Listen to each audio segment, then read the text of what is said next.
mapagpalang araw po sa ating lahat. Welcome back po sa ating 365 Daily Devotion with Pastor Russell Ocampo. So, ang topic po natin for today is paano maging buhay na patotoo, at mayroon tayong concept na regeneration. Regeneration is a secret sovereign act of God in which He impacts new spiritual life to sinner, what Jesus called being born again. It is not something we cause by our will or emotion, but a gracious work of the Holy Spirit who gave us a new heart, new desire, and new nature. Biblically, generation precedes faith. It enables us to believe, once spiritually dead, we are made alive by God's mercy, brought from darkness to light, and empowered to follow Christ in true obedience. At may kita po natin ito sa John chapter 3 verse 3 to 8. Jesus replied, "Very truly I tell you, no one can see the kingdom of God unless they are born again. How can someone be born again when they are old?" Nicodemus asked, "Surely they cannot enter the second time into their mother womb to be born." Jesus answered, "Very truly I tell you, no one can enter the kingdom of God unless they are born in water. And Jesus' spirit, flesh gives birth to flesh, but the spirit gives birth to spirit. You should not be surprised at my saying you must be born again. And the wind blows whether it pleases, you hear its sounds, but you cannot tell where it comes or where it is going. So it is not with everyone born of the Spirit." At ngayon naman po, i-share ko po yung mga natutunan ko po sa naging topic po natin for today. Simulan po natin sa teaching. First teaching.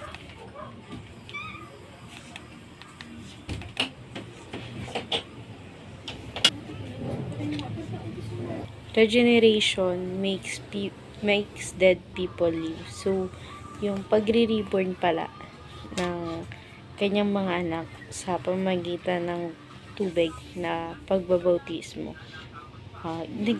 Yung dating tayo pala is nagiging patay at magkakaroon tayo ng panibagong buhay. Sa second teaching natin, regeneration gives people a new heart. So, yung pagre-reborn pala sa'yo, bibigyan ka rin ng panibagong puso na kung saan yung puso mo is puno na ng kabutihan at hindi ka na magtatanim ng kasamaan. Ngayon naman sa third teaching natin, regeneration produce saving faith. So, nagpo-produce din pala yung pagre-reborn sa atin ng faith sa ating Panginoon. At syempre, kapag tayo nananampalataya sa Kanya, nasasave tayo ng faith natin sa Kanya. At ngayon naman, dadako na tayo sa ating application. First application, pray for salvation of your family and friends. So, hindi lang sarili mo dapat yung pinagdadasal mo sa ating Panginoon. And syempre, kailangan mo rin ipag-pray yung family mo and yung friends mo sa salvation na ibibigay ni Lord. Ngayon naman, sa second application tayo, proclaim the gospel in the power of Spirit. So, dito naman po, dapat para natin i-claim yung gospel ng Panginoon and yung kapangyarihan ng salita ng Panginoon, dahil alam naman natin na sobrang makapangyarihan ng salita ng Panginoon. Ngayon naman, sa third application tayo, pursued by being living proof of the gospel. So, maging tayo, role model din tayo sa kaibigan natin or sa family natin na tayo yung nagiging living proof na kung saan nasa buhay na natin or isinabuhay na natin yung salita ng Diyos. At ngayon naman, dadako na tayo sa ating discussion. Why is it powerful to be living proof of the gospel?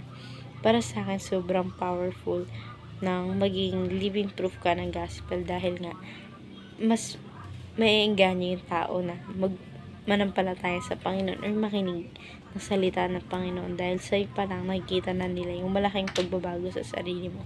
So, what more kung sa kanila pa mangyayari? So, ngayon naman sa ating alternative question, what have you learned from this devotion? Natutunan ko sa devotion natin ngayon na yung pagre-regenerate natin, hindi lang siya sa spiritual na buhay natin, but then, nagkakaroon siya ng savings sa buhay natin and napapalitan yung bagong pagkatao natin. And how can you practically apply our devotion? So, may apply ko sa sarili ko na mas lalo pang pagpursigihin yung pakikinig sa salita ng Diyos. So, pang sa ganun, mas lalo ko pang matutunan at malaman kung ano nga ba yung gustong iparating sa atin ng Panginoon. So, ayan lamang po for our today's discussion. Thank you for watching.